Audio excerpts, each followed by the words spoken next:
¿Te has preguntado si en Nicaragua ha existido algún asesino en serie documentado? Pues sí que lo hubo. Imagínate a un hombre guapo, de esos que parece que no matan ni una mosca, al que todo el mundo le cae bien, una pinche monedita de oro, pero que resulta ser tremendo malditazo. Este es el caso de Oliverio Castañeda, un envenenador cuya ambición desmedida lo llevó a cometer crímenes que quedaron marcados en la historia de Nicaragua. Aquí te cuento cómo su sed de poder lo llevó a la tumba. Historias me echan antes de decir no jodan y me dio la regalada gana de contarte. El tiempo está muy bueno, como digo no nega nada. O dejar pensando con cuál túnica me dice te voy a contar algo y no te lo dice.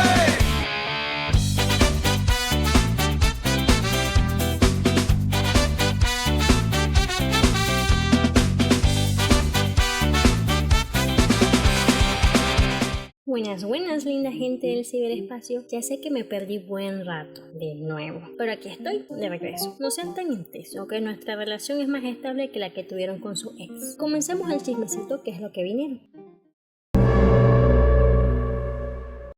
Dicen que en Nicaragua no hay asesinos en serie, pero si te pones a escarbar te encontrás historias que te ponen los pelos de punta, como es el caso de este hombre. Oliverio Castañeda Palacios nació el 21 de enero de 1908 en Zacapa, Guatemala. Era el mayor de 3 hermanos y desde pequeño le tocó vivir momentos duros. A los 14 años perdió a su mamá, Luz Palacios, después de una larga enfermedad que la hizo sufrir muchísimo. Dicen las malas lenguas que Oliverio, al no soportar verla en ese estado, decidió acabar con su dolor dándole cápsulas de estricnina, un compuesto químico muy tóxico para los humanos. ¿Será cierto? Nadie lo sabe con certeza. Tras la muerte de su mamá, Oliverio y sus hermanos se fueron a vivir con su abuela porque su papá, José Ricardo Castañeda Paz, ya tenía otra mujer y pues le valía en verga a sus hijos. Oliverio era listo y carismático y eso le ayudó a abrirse paso en la vida. Estudió primaria y secundaria en Guatemala y luego comenzó la carrera universitaria de Derecho en la misma Guatemala. Este hombre tenía un currículum impresionante, pero como sé que eso probablemente le valga verga, voy a tratar de resumirla lo más que pueda. A los 18 años, el maje ya estaba en la política. Fue diplomático en Guatemala, Costa Rica y Nicaragua. Algo curioso de cuando estuvo en Costa Rica es que sospechosamente muere Rafael Ubico, el secretario de la Legación Pública de Guatemala en Costa Rica de ese entonces, supuestamente por una insuficiencia renal alcohólica, y casualmente casi inmediato que el maje muere, Oliverio pasa a tomar su puesto.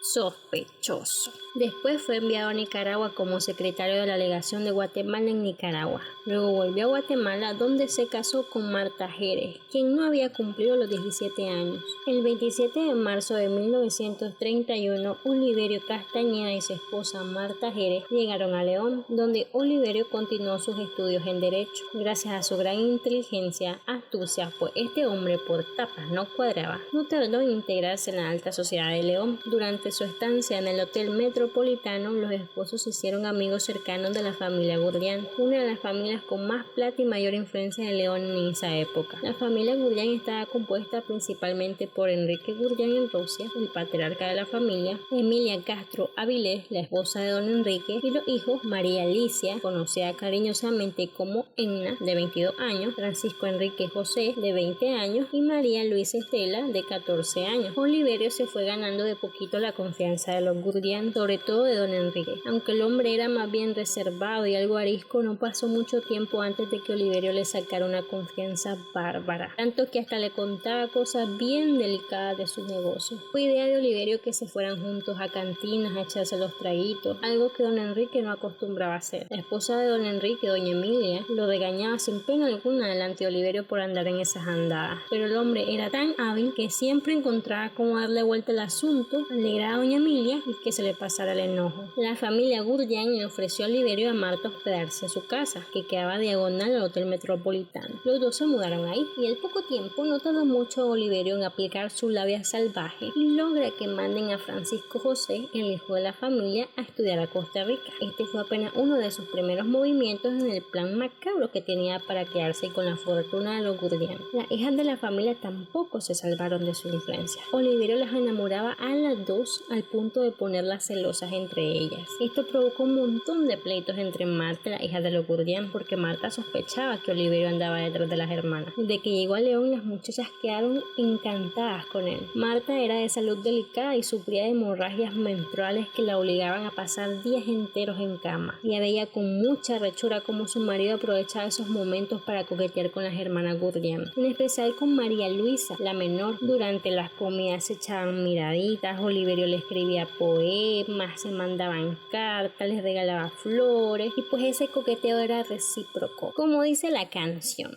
Labios compartidos, labios divididos, mi amor.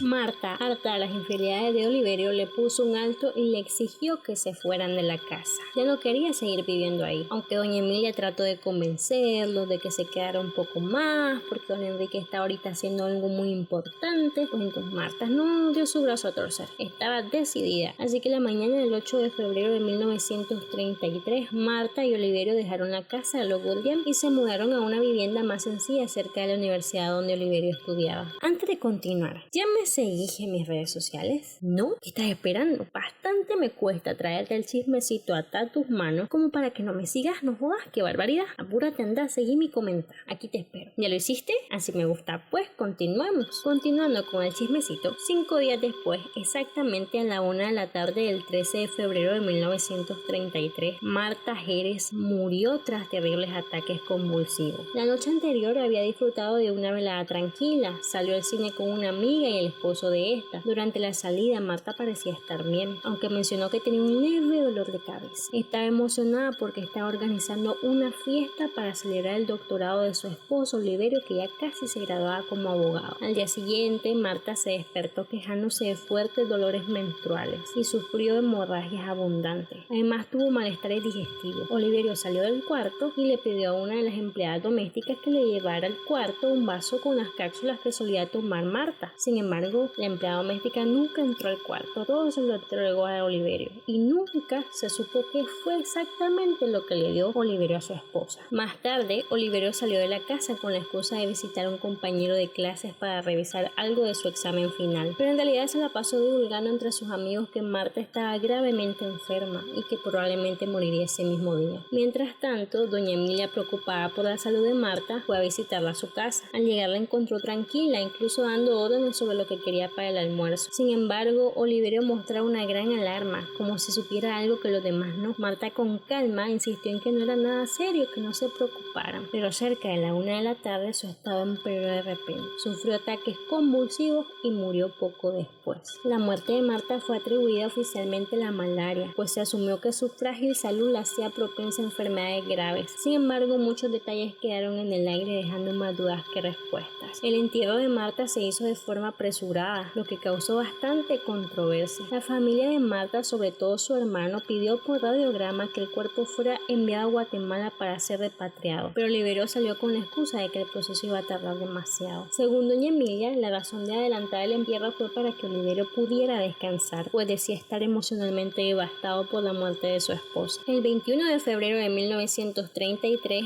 Oliverio aprobó su examen final y consiguió su título de abogado y notario con la mención máxima cum laude. Después de la celebración en su casa, se emborrachó, mostró tristeza y hasta dijo que quería irse de Nicaragua para no regresar nunca, debido a la muerte de Marta. Esa misma noche, testigos afirman que Oliverio hablaba en sueños, mencionando repetidamente lo que levantó sospechas sobre su posible implicación en la muerte de su esposa. En julio de 1933, después de haber estado en Guatemala y Costa Rica metido en conspiraciones políticas en las cuales no vamos a entrar en detalle, Oliverio regresa a Nicaragua y se instala en León de nuevo con la familia Gurdian. Aprovechó la reciente muerte de Marta para hacerse la víctima y recuperar su influencia sobre la familia. Los rumores sobre una relación con María Luisa Gurdian, la hija menor, empezaron a sonar aún más fuerte, mientras que María Alicia, la otra hija, seguía enamorada de él y pues Oliverio no le paraba bola, pues él iba por la menor de las hermanas. ¿Por qué será? Tiempo después, la noche del 2 de octubre de 1933, 1933, León se vio sacudido por un tremendo escándalo, pues María Alicia Gurdián había fallecido. Esa noche, la familia había organizado una cena en honor a Oliverio, y testigos aseguran que el tipo tenía tanta influencia en la casa Gurdián que parecía más bien el dueño de la casa. Y pues durante la fiesta, María Alicia había estado disfrutando, tocando el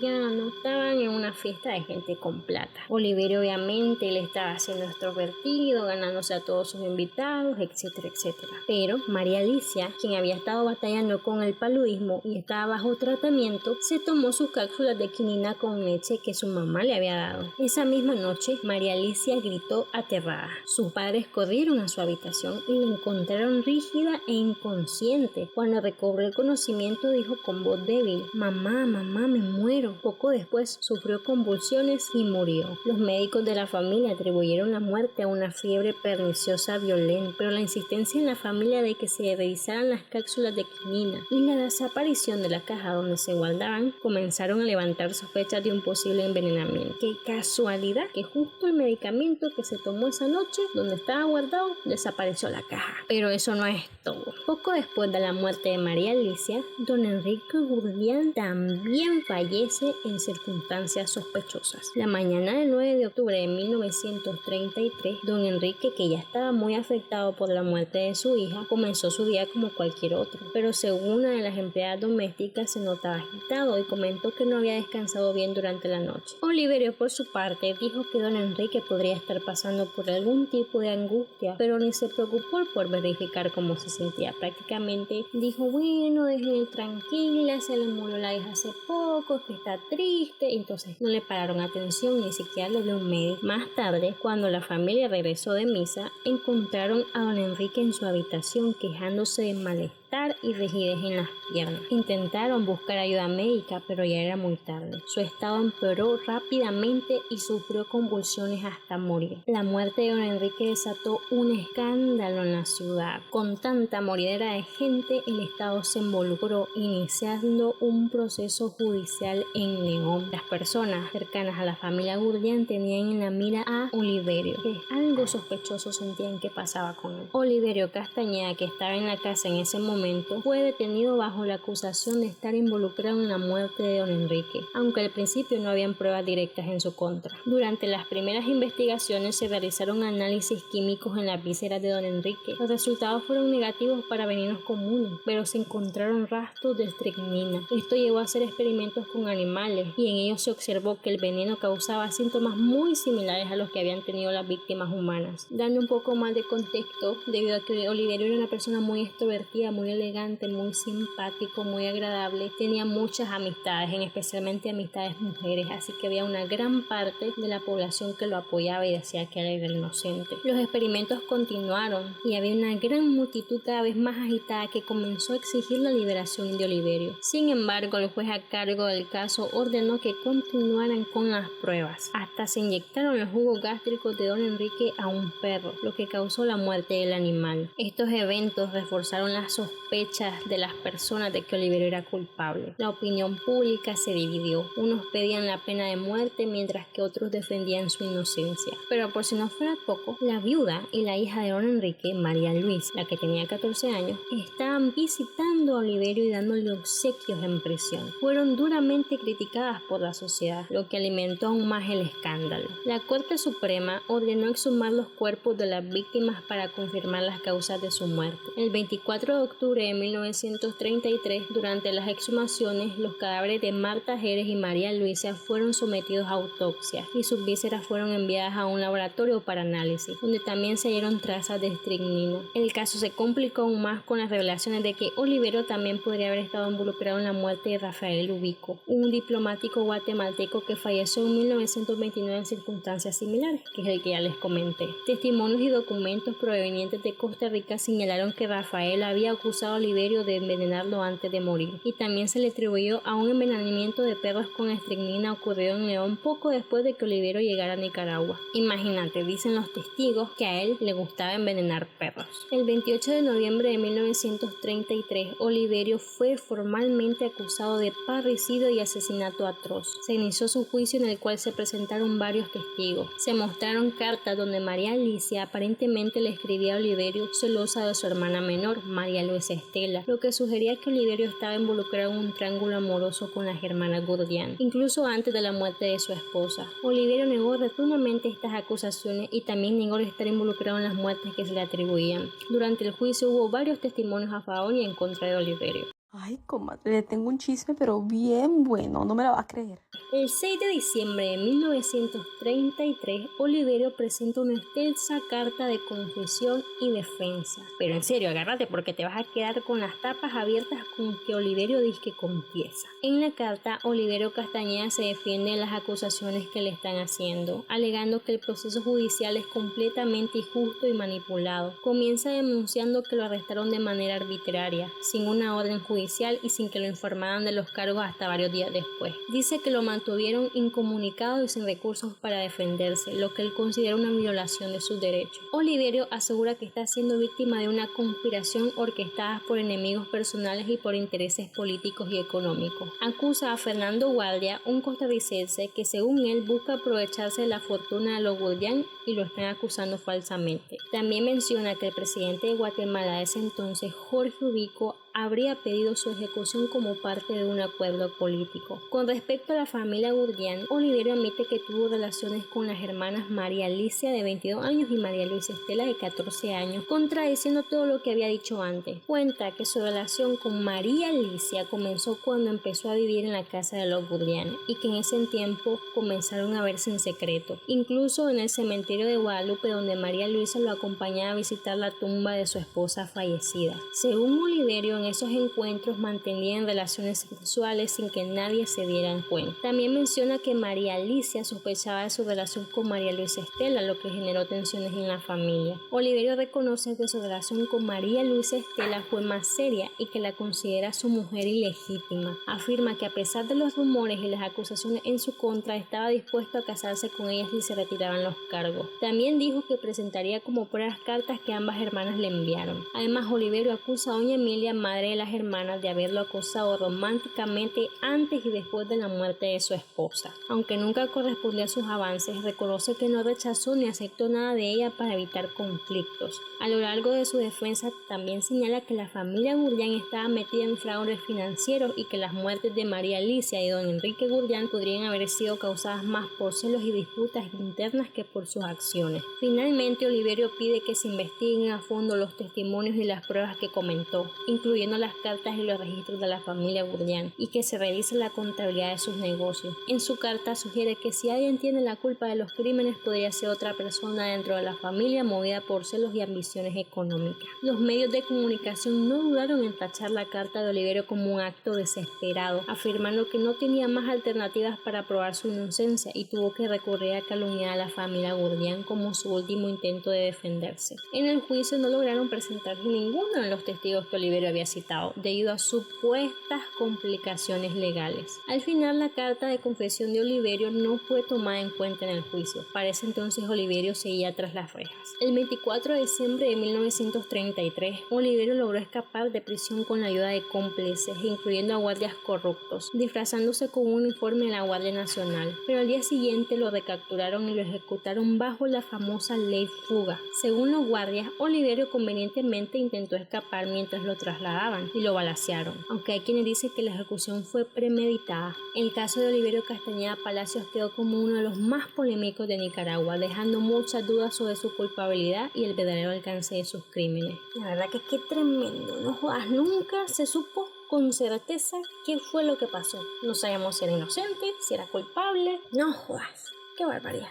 Este es un caso largo y muy complicado, así que si tenés alguna duda, déjala en los comentarios y con gusto te la voy a aclarar. Si son muchas dudas, puedo hacer un video respondiéndolas, así que no dudes en decírmelo. Por cierto, hay un libro del autor nicaragüense Sergio Ramírez titulado Castigo Divino, que se adentra más en la historia de Oliverio Castañeda. Mezcla un poco de ficción con hechos reales y fue una de las principales bases para mi investigación, por si te interesa leerlo. También hicieron una novela colombiana basada en este libro que se llama también Castigo Divino. Creo que algunos se acuerdan que la pasaban en la tele aquí en Nicaragua en Voz TV, pero ojo, recuerda que es una novela, no un documental. Espero que te haya gustado el video, cuídense mucho, hermosas criaturitas del ciberespacio. Nos vemos pronto en el próximo video.